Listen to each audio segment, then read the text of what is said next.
연롱에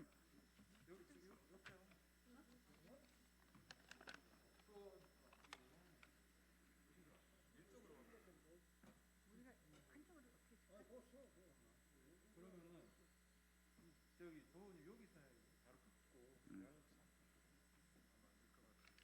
예, 기자 여러분, 어제 검찰 특수단의 기무사 세월호 유족 불법 사찰에 대한 수사 결과 발표 다 보셨을 겁니다. 이에 대해서 우리 당 외교안보 특별위원회와 국방위원들의 입장을 밝히겠습니다. 문재인 대통령은 억울한 피해자 유가족 및 국민께 사과하고 재발 방지를 약속하라. 존경하는 국민 여러분, 저희는 오늘 착잡함과 큰 분노심을 억누르고 이 자리에 섰습니다. 잘 아시다시피 문재인 대통령은 2018년 7월 10일 기무사의 세월호 유가족 사찰 의혹에 대해 독립수사단을 꾸려 수사하라고 지시했습니다. 국가에 무슨 큰 병과라도 생기기로 한 것처럼 해외 순방 중에 한 지시입니다. 그 직후인 7월 27일 열린 전군 주요 지휘관 회의에서 한 발 더 나갔습니다. 아직 수사가 본격적으로 착수되지도 않았는데도 기무사의 세월호 유족 사찰을 사실로 단정해 구시대적이고 불법적인 일탈 행위라고 규정했습니다. 이를 바탕으로 기무사의 개혁 방안을 조속히 마련하라고 지시했고, 그 후 기무사는 실제로 대역죄인 취급을 받고 조직과 위상이 크게 위축된 안보지원사령부로 이른바 해편되었습니다. 하지만 어제 지난 2019년 11월 출범한 검찰 세월호 참사 특별수사단, 이하 특수단이라 칭하겠습니다. 14개월간의 수사 결과를 발표했습니다.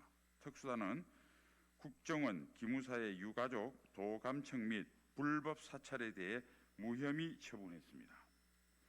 기무사나 국정원이 청와대로부터 유가족에 대한 동향 파악 등의 불법 지시를 받은 사실이 확인되지 않았다고 했습니다. 기무사가 이미 언론 등에 공개된 사실 위주로 정보 수집을 한 사실은 인정되나 유가족에 대해 미행, 도감청, 해킹 등의 불법 사찰을 한 사실도 없다고 했습니다. 대규모 병력이 움직이면 기무사는 당연히 현장에 파견 나가 정보 수집 활동을 하는 것이 하게 되어 있습니다. 세월호 참사 수습 당시 기무사 부대원들도 현장에서 군병력들의 지원 활동 간 특이사항, 정부 조치에 대한 유족들의 반응과 민원 등을 수집해 최선의 수습 방안을 도출하기 위한 정보 활동을 한 것입니다. 결국 이번 수사 결과를 통해 문재인 정부가 근거도 없이 우리 안보의 눈과 귀에 해당하는 기무사에 대해 불법 사찰 누명을 씌웠다는 사실이 밝혀졌습니다. 문 정부가 북한 눈치 보기 하느라 대한민국의 방공 안보 전선의 핵심 중추인 기무사의 안보 기능을 약화시켰다고밖에 볼 수 없습니다. 특히 안타까운 것은 세월호 참사 당시 기무사령관이었던 이재수 장군이 서울중앙지검의 수사를 받는 과정에서 비극적으로 생을 마감했다는 사실입니다. 당시 수사기관은 무죄 추정의 원칙이 적용되는 구속영장 실질심사에 출석한 이재수 장군에게 수갑을 채우고 기자들의 사진 촬영에 노출시켰습니다. 40년 가까이 국가 안보에 헌신해온 신망받던 한 군인의 명예와 인격이 무참히 짓밟혔습니다. 결국 그는 구속영장이 기각된 지 나흘 뒤인 2018년 12월 7일 기무사의 결백과 억울함 그리고 부하들에 대한 관대한 처분을 호소하고 자결했습니다. 문재인 정부가 이재수 장군을 죽인 것입니다. 이에 우리 국민의힘 외교안보 특별위원회와 당 소속 국방위원 일동은 문재인 정부에게 다음과 같이 촉구합니다.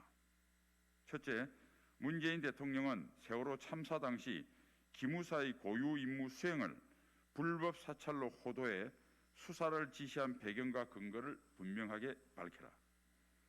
둘째, 문재인 대통령과 정부는 고 이재수 장군을 비롯한 억울한 희생자들의 유가족과 국민에 대해 진심을 담은 사과를 할 것을 촉구한다. 그것이 고 이재수 장군의 원혼과 관련 피해자들에게 조금이나마 위로가 되고 국민에 대한 최소한 도리를 다하는 것이다. 셋째, 검찰이 늦었지만 엄정하게 사실을 밝혀내고 법에 의해 공정하게 처분한 데에 대해서는 전폭 환영한다. 다만 그 과정에서 무리한 수사로 고 이재수 장군을 비롯한 억울한 희생이 발생한 경위와 책임 소재를 철저히 규명하여 문책할 것을 촉구한다. 넷째, 문재인 대통령은 북한 김정은 정권의 안위에 대한 걱정과 배려의 반만이라도 우리 군의 사기를 배려하고 명예와 자존을 지킬 수 있도록 국군 통수권자로서의 책무를 다할 것을 촉구한다. 2021년 1월 20일 국민의힘 외교안보특별위원회 국민의힘 국회 국방위원 일동. 감사합니다.